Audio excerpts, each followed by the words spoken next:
আজকে হইল শুক্রবার, তাই একটু দেরি করে ঘুম ভাঙলো, কারণ আজকে আর কোনো অফিসের যাই ঝামেলা নাই, তাই অলসতা করেই ঘুম থেকে দেরি করে উঠলাম। তো বাইরের দিকে দেখার জন্য চলে এলাম জানালার কাছে, আর বাইরের দিকে দেখলাম খুবই সুন্দর ওয়েদার, মেঘলা মেঘলা আবহাওয়া, হয়তো যার কারণে ঘুমটা ভালো হয়েছে।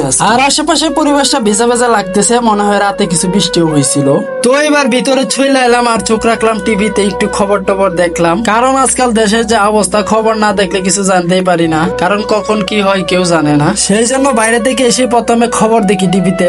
তো যাই হোক, আবার টিভিতে খবর দেখার পাশাপাশি শিমের বিচি খাওয়া যাক, যেইগুলো ঈদে বাড়ে গেছিলাম তখন আম্মা দিয়ে দিছিল, আর খাইতে মনে থাকে না, আর যখন অবসর টাইম পাই তখনই মনে হয়, আর তখনই বের করে খাইতে শুরু করি, কারণ এটা একটা আমার ফেভারিট খাবার। আর এই জন্যই বাড়িতে গেলে আম্মা সবসময় আমাকে দিয়ে দেয়, কারণ উনিও জানে যে এটা আমার ফেভারিট খাবার। আর ইচ্ছা হলে কমেন্টে জানাই যাইতে পারেন কার কি ফেভারিট খাবার আছে, মিলে গেলেই বন্ধুত্ব হয়ে যাবে। তো যাই হোক, হালকা পাতলা নাস্তা তো করলাম, এবার আমার ভাত খাইতে হইব, আর সেই জন্য চোখ রাখলাম ভাতের রেখে। এইখানে দেখতে পাইলাম রুটি মাছের তরকারি আছে, যেটা আমার কাছে বেশি একটা পছন্দ না, আর ভাতের ডেগারে একই অবস্থা, অল্প দুইটা রাতে খাবার পর যে ভাত ছিল ওইটা রয়ে গেছে। তো আমার অন্য কিছু খাইতে হইব, আর ভাবতে ভাবতে হঠাৎ মনে পড়লো বন্ধুর বাসায় ফ্রিজে মাংস রাখছিলাম, তাই দৌড়ে গিয়া চৌকির নিচ থেকে জুতাগুলা বের করলাম, আর ওইগুলা পরে নিলাম তাড়াতাড়ি করে, কারণ তাড়াতাড়ি যাইতে হবে, যদি বৃষ্টি আসে আবার সমস্যা হয়ে যাবে। যাই হোক, অনেকক্ষণ টানাটানি পর জুতাগুলো আমার পায়ে লাগাই ফেললাম, আর এখন আমি বেরিয়ে যাব বন্ধুর বাসার উদ্দেশ্যে।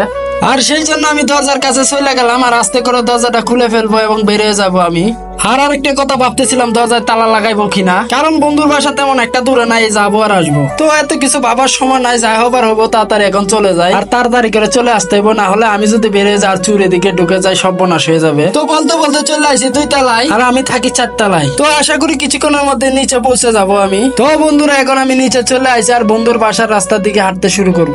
ওরে এই কি অবস্থা, রাস্তায় তো একদম কাদা জমে গেছে, রাতে মনে অনেক বৃষ্টি হয়েছিল, এছাড়াও প্রতিদিনই এই রাস্তায় খাদা থাকে, বৃষ্টি হোক আর না হোক, কারণ এই রাস্তার পাশে যে ড্রেনটা আছে এটা ভরে একদম কানায় কানায় পানি উপরে উঠে গেছে, যার কারণে কাদার সৃষ্টি হয়েছে। তো আমার এগুলো নিয়ে ভাইবা লাভ নাই, আমি আমার কাজে যাই, কারণ আমার পেটে ক্ষুধা থাকলে অন্য কেউ খাইলে আমার পেট ভরতো না। এই তো চলে এলাম বন্ধুর বাড়ির সামনে, তো এটাই আমার বন্ধুর বাসা, যেখানে আমার বন্ধু থাকে। তো জ্বালানা দিয়ে একটু কিছু কি মাইরা দেখি কি করে বন্ধু ভিতরে।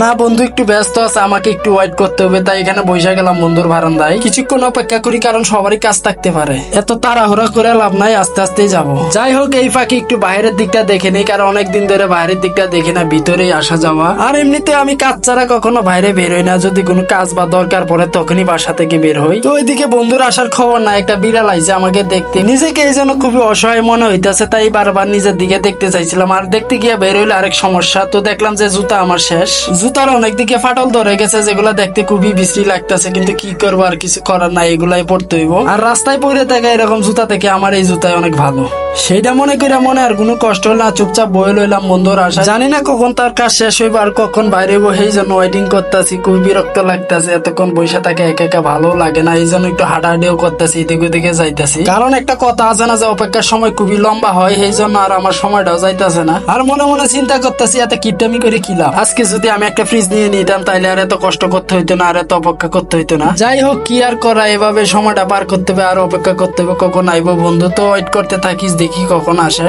তো অপেক্ষা করতে করতে মাঝে মধ্যে জ্বালানো দিয়ে চুকিয়ে মারতেছিলাম, দেখতেছিলাম বন্ধু কি বাইরে হবে কিনা, আর বন্ধু এদিকে বলতেছে বন্ধু 1 মিনিট দাঁড়াও আসতেছি। তো ঘুরে ঘুরে আমি বিভিন্ন জিনিস দেখতেছি, কি আর করা, কাজ না থাকলে যা করা আর কি। তো দেখতে দেখতে আমার চোখের সামনে একটা ঢাম পড়লো, তো দেখবো এই ঢামে কি রাখে। তো এই জন্য এগিয়ে গেলাম ঢামটার কাছে, তো গিয়ে দেখলাম ঢামটা খালি, একদম কিছুই নাই, হয়তো বৃষ্টির পানি জমা করার জন্য এই ঢামটা এখানে পাইতে রাখছে, আর এখন তো তেমন বৃষ্টিও না, এই জন্য ঢামটা কালি পড়ে আছে। তো যাই হোক, বন্ধুর বাড়ির সামনে যে রাস্তাটা আছে এটা দেখতে খুবই সুন্দর, মাঝে মধ্যে এখানে চলে আসে, আমি ভিডিও বানাইতে খুবই ভালো লাগে আমার, কারণ এখানে আইলে আমার সবুজ কিছু গাছপালা চোখে পড়ে, আর নাইলে পড়েই না। যাই হোক, এবার অবসান শেষ হবে মনে হয়, বন্ধু বের হইতেছে। তো দেখি বন্ধু আমার জন্য কি নিয়ে আইছে, হাই হাই, এই তো দেখি বন্ধু খালি হাতে বেরোইলো, হয়তো ভুলে গেছে, এই জন্য আবার ঢুকে গেল, আর এইবার নিয়ে আইলো আমার জন্য সোনার হরিণ। এই মাংসটা এখন আমার কাছে সোনার হরিণ, কারণ এটাকে রান্না করে খাইতে হইব। তো কিছুক্ষণ বন্ধুর সাথে গল্প টল্প করার পর আবার বাসার দিকে চলে যাইতেছি, কারণ অনেক বেলা হয়ে গেছে, আর এইদিকে আমার ক্ষুধাও লাগছে, তাই একটু তাড়াতাড়ি করে যাইতেছি। তো আজকে এই পর্যন্তই, সবাই ভালো থাকবেন, ধন্যবাদ সবাইকে।